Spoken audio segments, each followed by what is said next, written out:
les représentants du peuple français, constitués en Assemblée nationale, considérant que l'ignorance, l'oubli ou le mépris des droits de l'homme sont les seules causes des malheurs publics et de la corruption des gouvernements, ont résolu d'exposer dans une déclaration solennelle les droits naturels, inaliénables et sacrés de l'homme.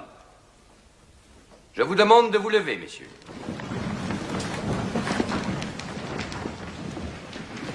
Article 1er. Les hommes naissent et demeurent libres et égaux en droit.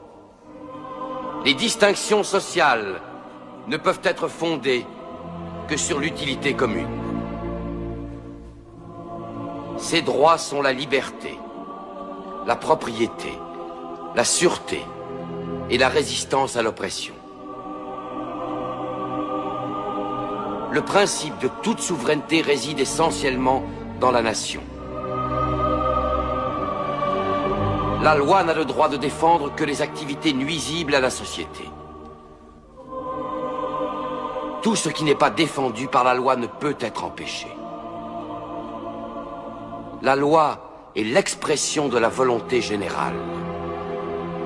Tous les citoyens étant égaux à ses yeux, sont également admissibles à toute dignité, place et emploi public.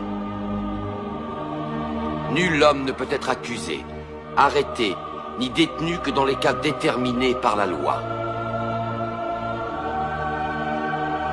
Tout homme est présumé innocent jusqu'à ce qu'il ait été déclaré coupable.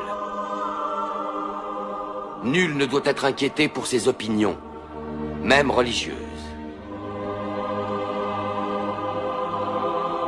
La libre communication des pensées et des opinions est un des droits les plus précieux de l'homme. Tout citoyen peut donc parler, écrire, imprimer librement, sauf à répondre de l'abus de cette liberté dans les cas déterminés par la loi. La garantie des droits de l'homme et du citoyen nécessite une force publique. Cette force est donc constituée pour l'avantage de tous. La propriété étant un droit inviolable et sacré, nul ne peut en être privé, si ce n'est lorsque la nécessité publique, légalement constatée, l'exige évidemment.